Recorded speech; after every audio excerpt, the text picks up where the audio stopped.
Hello, and welcome to another episode of the William Branham Historical Research Podcast.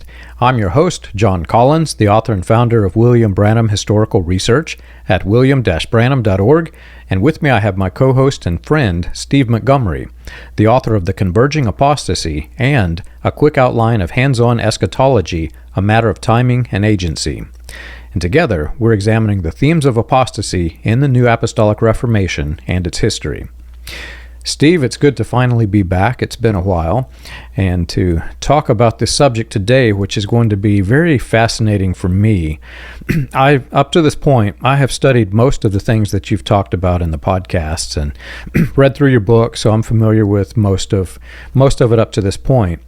But when it gets into the subject today, which is the Russian themes of apostasy and Russian mysticism, it's something that just fascinates me because it's this whole other world that I have not yet tapped into.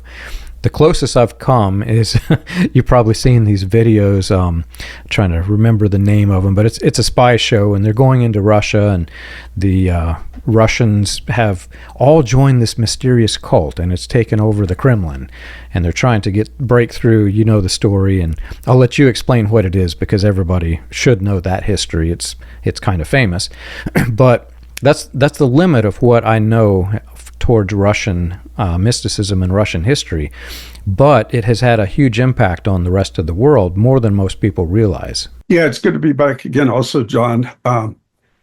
One thing I can say is in the larger book, The Converging Apostasy, I have a section called From Russia with Love, ? And it talks about people like Alexander Dugin, who's a real problem if you read what he has to say about his life and his worldview are pretty alarming, especially with his influence on Vladimir Putin.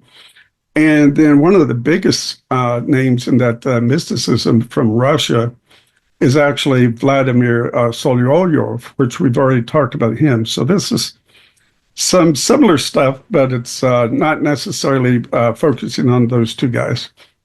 So even as a preliminary to that, it's just crazy how, this happens, John, where you're not really looking to find out about something.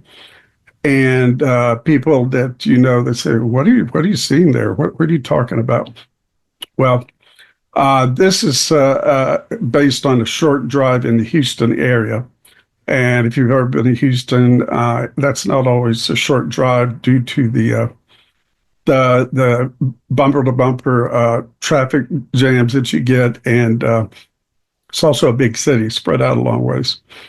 So in my short drive in Houston, I had these two aspects that I ran into, which is kind of like the converging apostasy, which essentially you have one from the right, that's very, very generally speaking, and one from the left, also very generally speaking. So the left would be mostly your New Age and esoteric type folks. And then the right would be anything coming out of the Latter Rain and tilting on into Christian identity.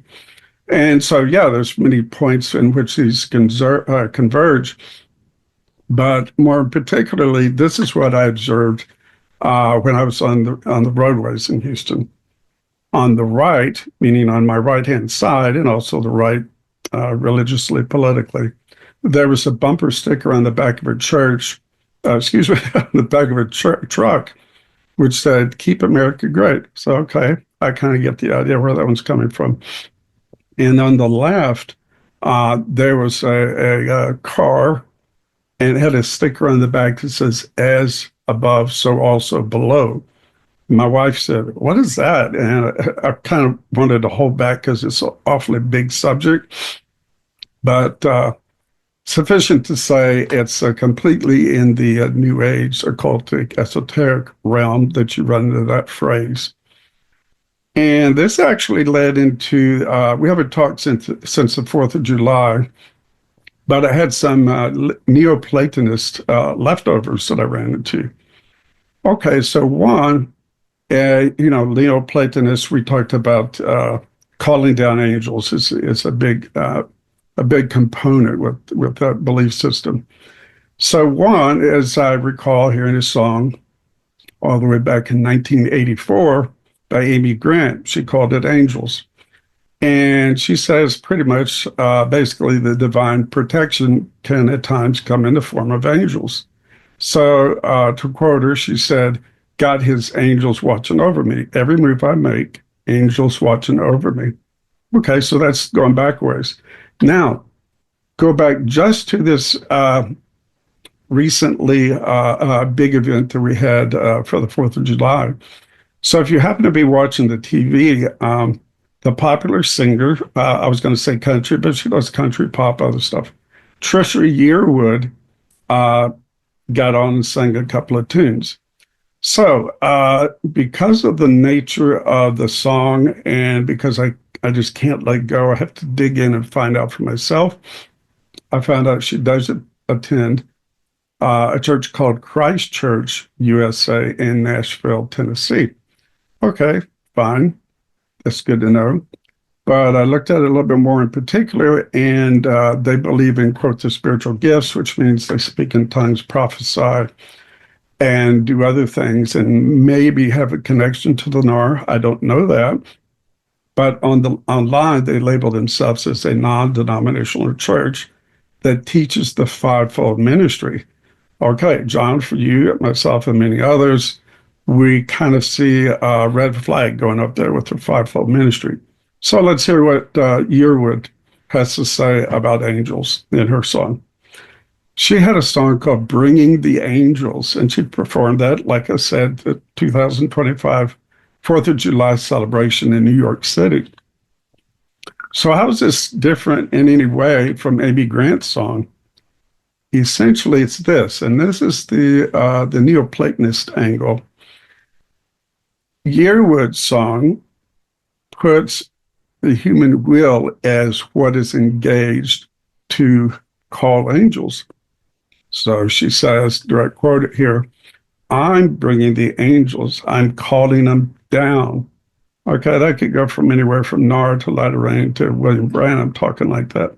She then equates angels with, quote, "all them saints," aka the cloud of witnesses, which is so overemphasized by the NAR and other groups. And she says that they can be experienced through human perception.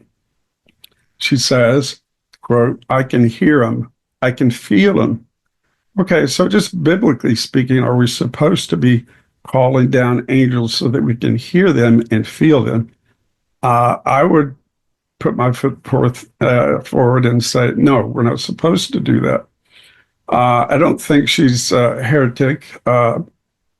Seems like a great singer, but there's something out of balance here.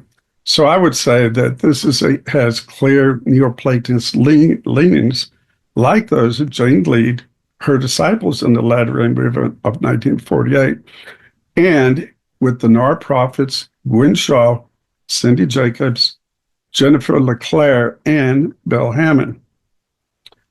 My question is, which I haven't found the answer, how did this sort of idea get into Yearwood's song and evidently into her church? Without asking her, it's difficult to know.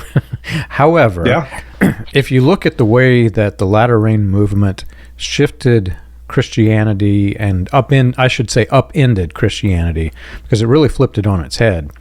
They wanted to create the notion that you needed these super apostles. It was a movement of super apostles, basically reinventing Corinthian worship.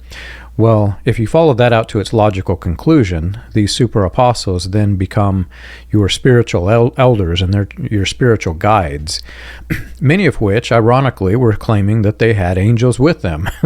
Not just Branham did this. There were several in the movement that did this. So then what happened is people began to associate the super apostle with the angel that they claimed to be with them and started to morph the mythology until such that the angel and the human became almost one and the same.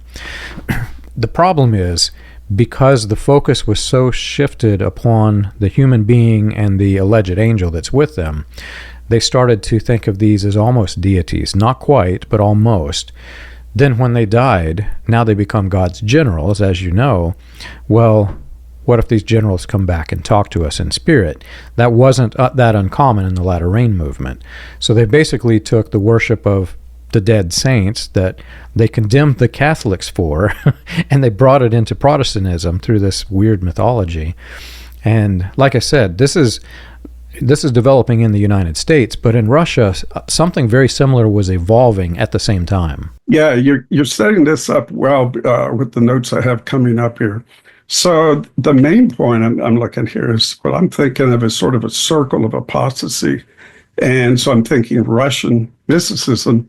That kind of occurred in several places through several key people, but you see it very clearly in Russian Orthodoxy.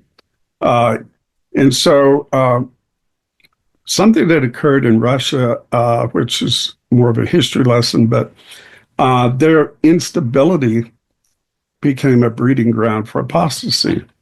So there's pretty much a direct link there. So the Russian Empire became the birthplace of terrorism and political struggle between roughly 1861 and roughly 1917. And there's all kinds of historical landmarks that happened in those time frames, which we wouldn't really want to have time to go into that. So it was a government under siege by its own population. How? One, by searching ways to crush the terrorism, which was so rampant. Two, by shattering traditional views of morality and restraints against killing people. That's pretty extreme. And three, by promoting a mentality in which everything and anything is permitted.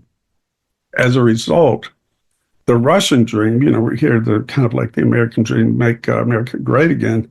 The Russian dream was born out of largely a suppressed, uneducated faction of peasants who often turned to mysticism for the answers to the problems they saw. It also grew out of something which we've seen happen here in the United States at various times. It grew out of a rejection of the intellectual scholasticism of both Catholics and Protestants. So this allowed the Russian Orthodox Church to incorporate unorthodox practices. For them, it included political utopianism, and that goes into some clear political movements that we could look into, and to religious esotericism. Here's one of those rhetorical questions, but are there parallels with the Russian dream and current tendencies of instability in America? It's funny, and that leads me back to the movie that I was watching and what led to all of my curiosity in this. So the movie I was mentioning was The Kingsman. I don't know if you've seen it, but it is a great, great movie, and they're talking about Rasputin. So Rasputin, anybody who's unfamiliar with this is very much like we see with the NAR today. This is a religious entity being a cult led by Grigory Rasputin. I think I said that correctly. Yeah. And he convinces, the powers that be that he has this mystical power connection to God. And I want to clarify one thing that you said. You're talking about it's through the Russian Orthodoxy. However, if you look at Russian Orthodoxy to the Russian church to this extremism, as you do Christianity to Protestantism to this Protestant extremism that we have, it is the extremism on both sides. The extremist cult that has the mystic views that can mystify the powers that be and take over power structures and governments, etc. You're having that happen in Russia. Well, what's interesting is the time frame of all of this, because the Russian, as this is happening, it was after this that we start to see this really becoming a push in the United States. The United States, certain devious characters wanted to take over the government, and what better way to do it than through religion? It largely failed during the early years as they're attempting to do this, but now I look at it and I have the same rhetorical question you have. Did they actually do it? Is that what's happening now? Yeah, John, and point well taken about to clarify, because anything you say about any of these movements or individuals, you have to kind of take it with a grain of salt, because there's so much more background to it, and you can't overgeneralize and say that everybody in the Russian Orthodox churches or fanatics or something like that. That would be incorrect. But that does lead to a something that more like when you laid out the example of Protestant Latter Rain NAR. Okay, obviously not all Protestants are in the NAR, and then you lay out this similar parallel with Russian Christians, Russian mysticism, Eastern Orthodox Christians. They're not all identical to one another, so that's a good point. So one of the points, though, that I found very interesting, and we even talked about it, and I said at the point, I forgot which video this was in, but I said, I may be shooting from the hip here, so don't quote me. And I found out I was basically correct, that there was a movement in Russia, which the leader claimed to be Christ. Well, how many times we've heard that happen in different movements and religious sects. So he claimed to be Christ, and his followers, because they're persecuted so much, went from Russia to other locations. And some of them even made their way over to the United States. And so we'll get into that. And Mr. Rasputin has a little moment to shine coming up here. So one of the mystical groups that I was pretty much unaware of, except for that vague thing I was talking about, it's spelled Khlysty. Khlysti is what they call them. So the Khlysti, who were they and what were they like? Well, it so happens that a fellow named Danilo Filipovich, I'm going to have a good time with names today, claimed to be a Christ. So in 1645, he founded the Khlysti religion or sect. It has been said to be the root of all Russian sectarianism. So that's a big statement, but there's some evidence to support it. Filipovich was eventually arrested for spreading so-called demonic illnesses. And so the government did not like what he was up to. His followers would beat themselves in self-flagellation to be made what they called martyrs. So if anybody's seen the movie The Da Vinci Code, 2003, there was a monk, an albino monk named Silas. And at one point in the movie, his back is exposed. He's got numerous scars from the same thing, beating yourself, quote, into submission to Christ, but incorrect way of viewing things, I would say. So this group held secret Badinye ceremonies, and they called them times of rejoicing, vaguely similar to what we might call praise and worship service. But something interesting that you would relate to, John, is that just like William Branham, after his death, myths arose about Filipovich's resurrection and second coming.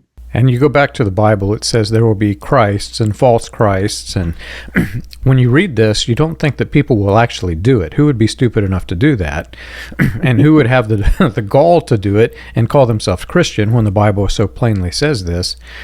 But you have to understand the way that these guys do it is, in many cases, they won't outright say that they are the Christ.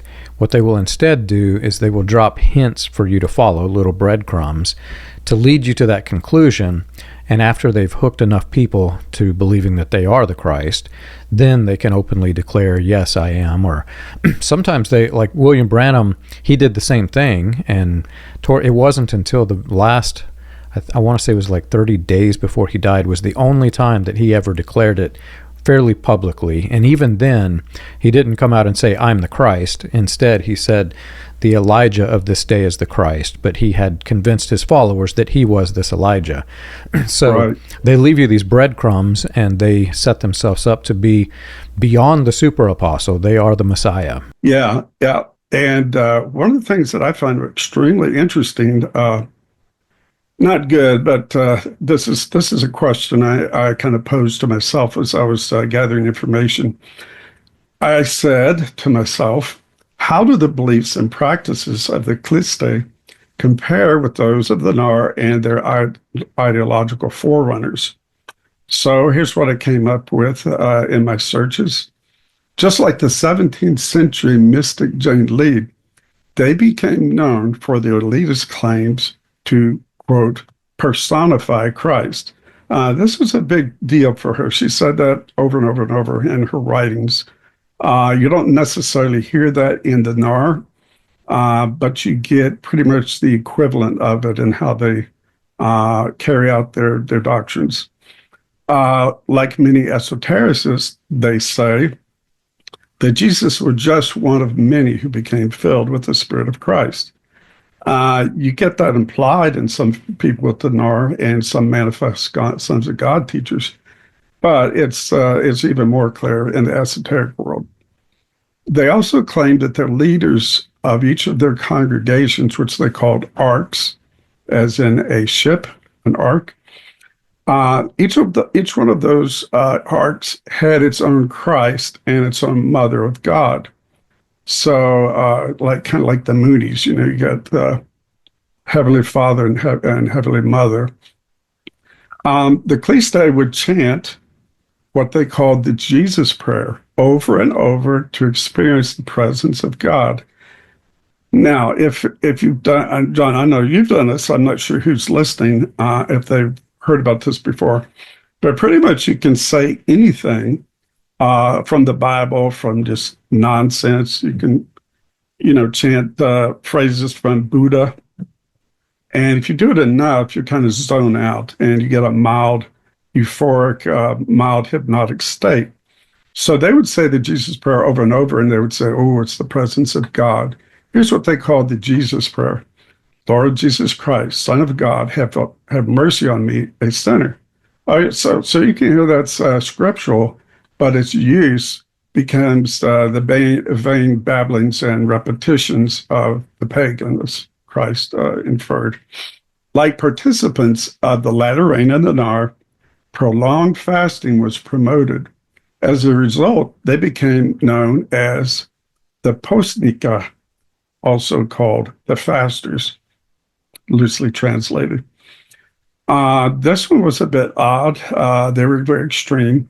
Rather than submit themselves to what they saw as apostasy, leading to the advent of the Antichrist, some would actually set themselves on fire, calling this the baptism of fire. Okay, yeah, that's in scripture, but it's not meant to be carried out in that way. Also, like someone else, like the Valentinian Gnostics, they were instructed to keep their rituals secret. I wonder why. To guard this secrecy, they would be Russian Orthodox outwardly to kind of keep things cool with the public and with their fellow villagers, but they would be Khlysty inwardly. I have very little to say because I don't know much about this group. However, the arrested for spreading these demonic illnesses, it makes me think back to one of the things that Branham did in the revivals was he claimed that as his position of super prophet or super apostle, he had the ability to condemn people and in doing so give them cancers or various diseases, which he was claiming to be these were demonic possessions. So he's literally saying he can give you this if you question his authority. And people believed it. And we have an example. If you go to my website, type in the man from Windsor. There's this one guy that he says, this guy, I was passing out these prayer cards, and this guy figured out that I was having the people write the name and the address on the card, and then I was just reading the cards. So he was going to fake an illness on his card. And I struck him down, and he died right there on the platform. And then he tells the story again, and he says, and the guy ran screaming from the platform. And he tells, I mean, I don't know how many variations to the story, but there's so many you can tell it clearly was made up.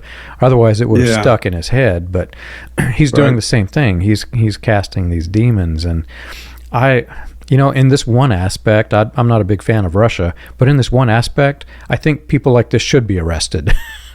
Yeah, I agree. Now, this could probably be something that, because you brought up Rasputin, There are some things, if you've got some younger listeners, you might call this PG-13, some of the stuff coming up here. But the next thing I had here for this group and some other mystical groups in Russia was drunk in the spirit and the pleasures of the flesh. Somehow these two came together. So very similar to Sufi dervishes, the effect of their whirling circle dance was said to be like spiritual beer. Okay, if you think really hard about some praise and worship services, especially those that are very cult-like, spiritual beer is not too far off the mark. So after this dance where they're whirling around, the worshipers would fall to the floor. Some Khlysts were said to then engage in group sinning, which they believed would purify them from the lusts of the flesh. Like the medieval brethren of the free spirit, it was through this time of sinful, quote, rejoicing that salvation could be obtained. And this could only be by total repentance that was salvation to be obtained, because unless you'd sinned completely, you cannot be completely saved, was their logic on that one. And so to rejoice in this way, they met in a secret location where they so-called called down a spirit. They did this like the many modern-day people who produce the presence in the NAR. In other words, like those who participated in the Toronto blessing in 1994, the Khlysts would rejoice through rhythmic movements, ecstatic dancing, speaking in tongues, or what they thought was speaking in tongues, and falling to the ground in convulsions. Oddly, they then drank kvass, which is a mild alcoholic beverage, and ate pastries. So I think they had one up on the Toronto guys. At least they got to have some pastries. So Khlyst practices are brought to life further by a man named Edvard Radvinsky, and he wrote a personal encounter of Radinye ritual, which was Radinye is their celebration. And he wrote this in 1964, so you can see that they were continuing on for quite some time. According to Radinsky, quote, white flaxen shirts were worn over their naked bodies as they went down to the cellar of a peasant lodge. Then they lit candles and started to chant repeatedly the Jesus prayer. They would then start the time of so-called rejoicing by whirling around in place, crossing themselves, which oddly they do a different way. I can't duplicate it, but it's different than typical Catholic would cross themselves, slightly different. And they would continually whip their bodies, as I said, that flagellation thing. Some started screaming and sobbing. Then the Christ of their art cried out, brothers, I feel the Holy Spirit, God is within me. He then began to prophesy, shouted out incoherent words mixed with these intelligible words, O Spirit, O God, O Lord. Have you ever wondered how the Pentecostal movement started, or how the progression of modern Pentecostalism transitioned through the Latter Rain, Charismatic, and other fringe movements into the New Apostolic Reformation? You can learn this and more on William Branham Historical Research's website, william-branham.org. On the books page of the website, you can find the compiled research of John Collins, Charles Paisley, Stephen Montgomery, John McKinnon, and others, with links to the paper, audio, and digital versions of each book. You can also find resources and documentation on various people and topics related to those movements. If you want to contribute to the cause, you can support the podcast by clicking the Contribute button at the top. And as always, be sure to like and subscribe to the audio or video version that you're listening to or watching. On behalf of William Branham Historical Research, we want to thank you for your support. So I hate to admit it, but you lost me at pastries. My mind went straight to that, and I'm hungry. And I'm thinking, why in all of these services that we had all of these similar things, why did they not pass out the pastries? Because then it wouldn't have been so bad. But what you said in that, I want to want to pause just a second because I don't think people realize the implications of this. You can have the same ecstatic experiences simply by getting yourself into this mental state where you are susceptible to those those spiritual experiences, but without the pastries. You can hype yourself up and you can have a quote unquote spiritual revelation just by getting into that mental state, that euphoria. And it's a psychological technique more than it is a religious thing. However, if you're in the Pentecostal variations or the charismatic variations of Christianity, you are trained to believe that by entering that psychological state, it is a spiritual experience, and therefore anything that comes out of it is from God. The problem and the question that's raised is when you can do it without having anything to do with Jesus or Christianity, you could go with your blueberry pastries and have the same experience. Can you really say that blueberry pastry gave you a heavenly experience? I don't think so. Yeah, I think it would have to be a strawberry pastry, actually, to make it work. But no, that's a good point, John. So what always comes up in my mind when I'm looking at these things is who influenced the Khlysty.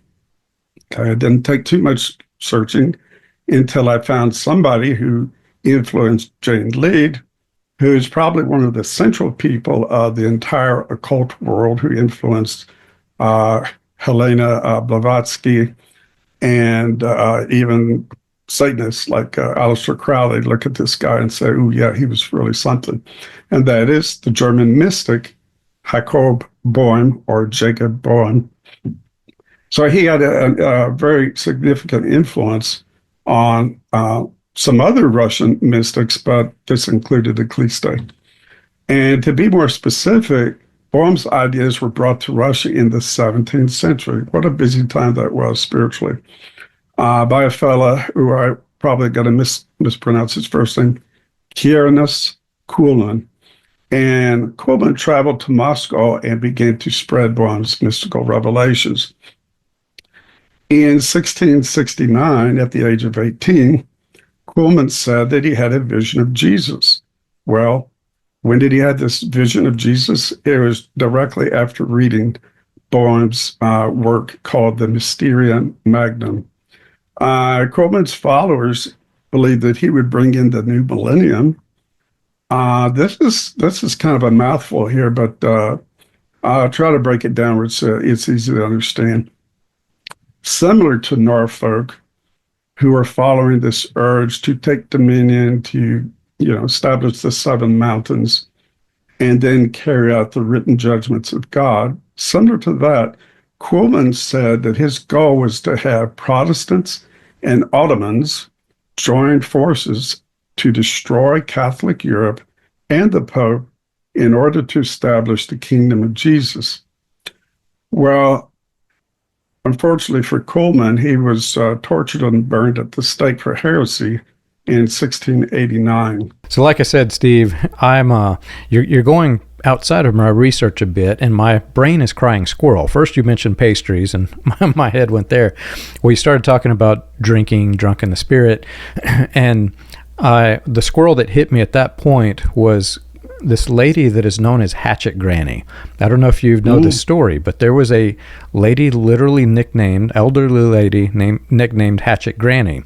Her name was Carrie Nation, and she would go into the bars and the saloons during Prohibition with a hatchet, a literal hatchet, and just smash all of the beer and whiskey. And the funny part is you mentioned the circles that are happening here. So you have circles where people go into ecstasy and they can augment it by drinking, and they assume this is a spiritual thing, which obviously it's not. Well, then it goes into these weird circles where any form of ecstasy is bad because we've seen the bad on this side. Now let's go to the far extreme to the other side, where we're literally smashing property with a hatchet.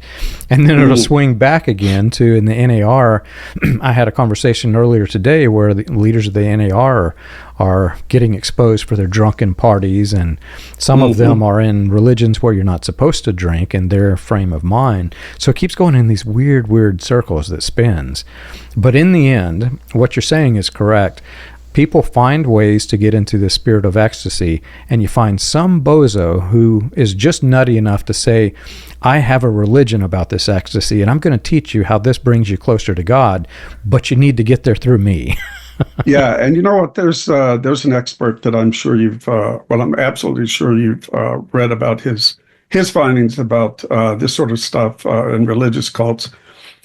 What we said when I got out of the group I was in, what was very apparent was you could believe literally anything, but if you went through these certain processes and ways to, get your mind in this altered state of consciousness, you'd subscribe that to the belief system, which is wrong. It's backwards.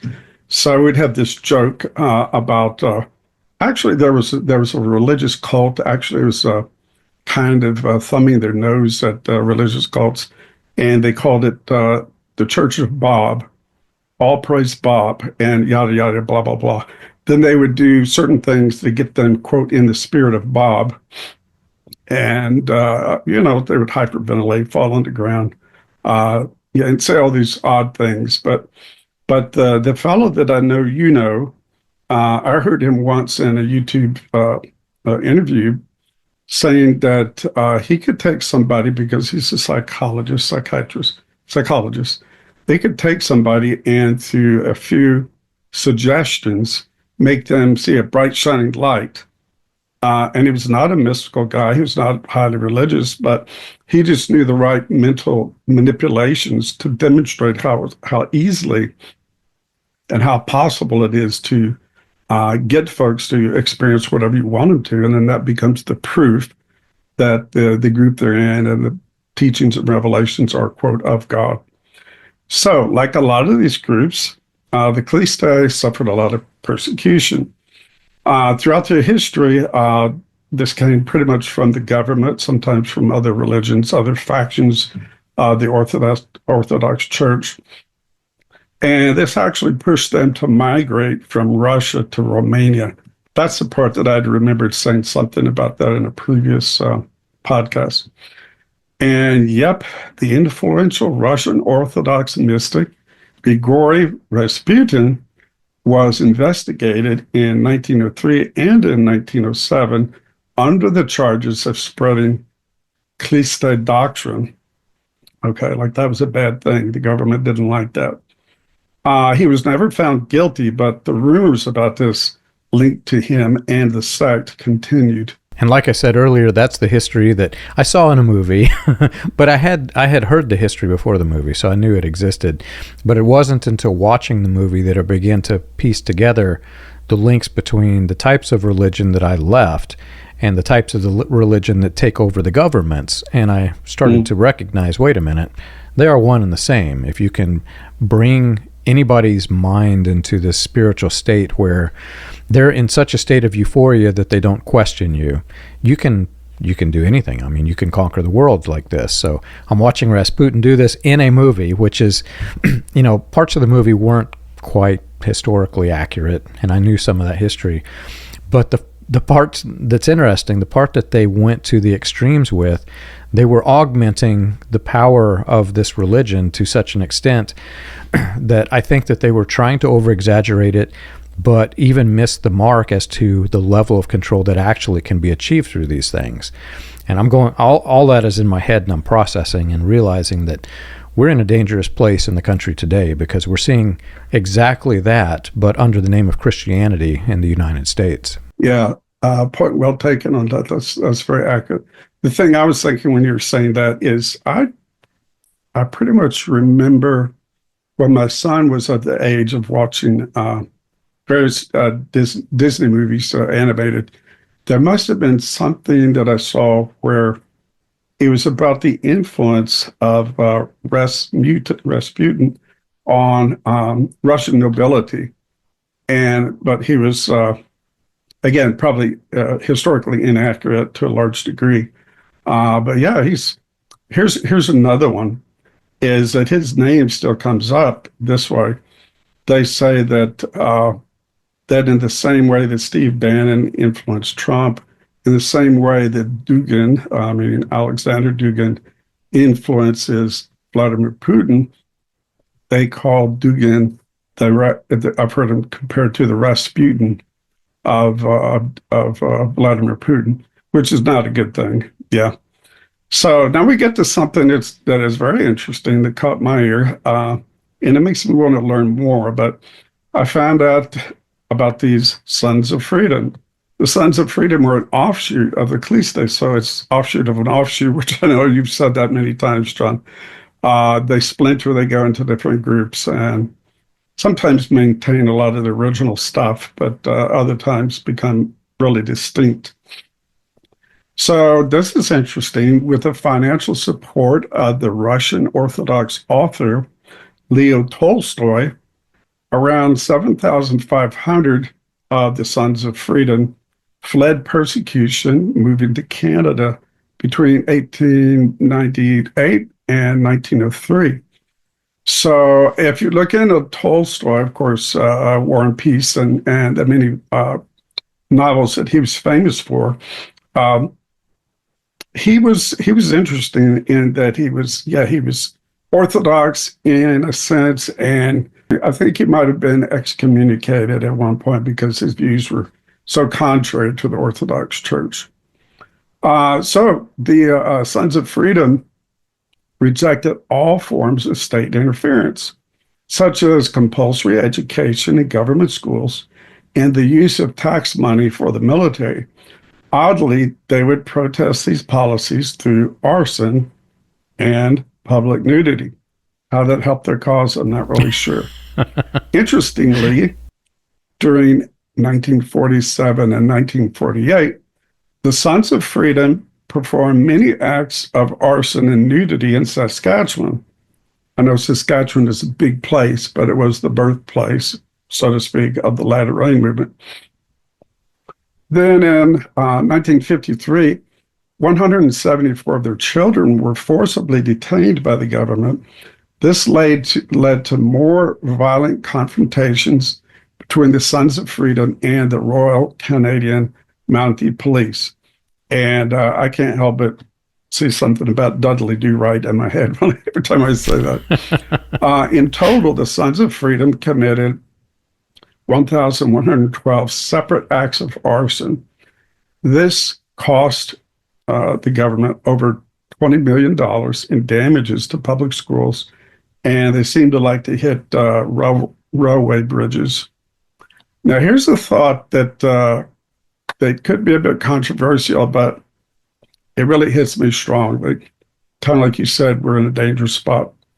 How do these extreme forms of protest relate to current day unlawful detentions and the denial of civil liberties? And that's really a hard question. You know, you mentioned the public nudity. I don't know if you're familiar with this group, but there is this music group called the Bare Naked Ladies. And I've seen Christian people just go berserk when they see the title. Just because the title has that word in it, they go right crazy. However, if you're walking down the street and you're not of that fundamentalist mindset, and here's a sign that says Bare Naked Ladies, $5, come listen. Yeah. It attracted all kinds of people. It was actually a brilliant marketing strategy if you think about what they did. But take that to levels weirder in the Christianity. In Latter Rain, there was this man by the name of Moses David Berg, which you're probably familiar with. He was attracting members to his cult through sex. He would send these people out, and they were called, what did they call them? The happy hookers for Jesus. They had flashy hookers for Jesus. Flashy fishers, different names that they gave these ladies, but that's what they were doing. They were prostituting themselves. And he was commissioned by God to be ordained as this minister, whatever it was that he claimed, by William Branham. Not many people recognize that. But Branham is the one who started him, and he got extradited, or not extradited, but he almost got caught, and he moved out of the country, and he started producing these very almost X-rated magazines and comic books. And in the comic books, it's weird because he's got all of this very, very pornographic literature and material combined with praises of William Branham. And one of his cult escapees sent me this. Where I'm headed with all of this is also mixed in with that is Christian identity, because the roots of this was all Christian identity. And if you follow those roots out to their extremes, you have the same thing. You have the rioting, you have the damage of property, you have all of this weirdness. And it was being presented to the people as a religion, as a fundamentalist. One of the other articles of research that I had up recently was the Defenders of the Christian Faith. It was a fundamentalist organization, institution founded for the fighting of evolution and the spread of Christian identity.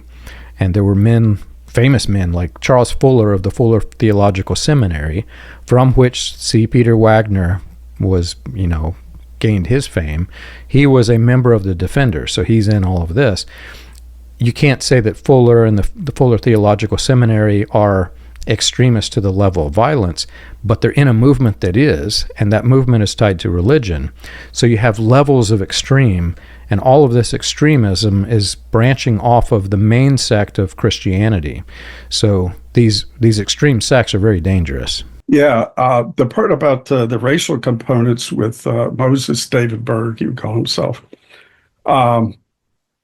he actually, I imagine you probably saw this, but he would use and promote the protocols of the elders of Zion, the learned elders of Zion.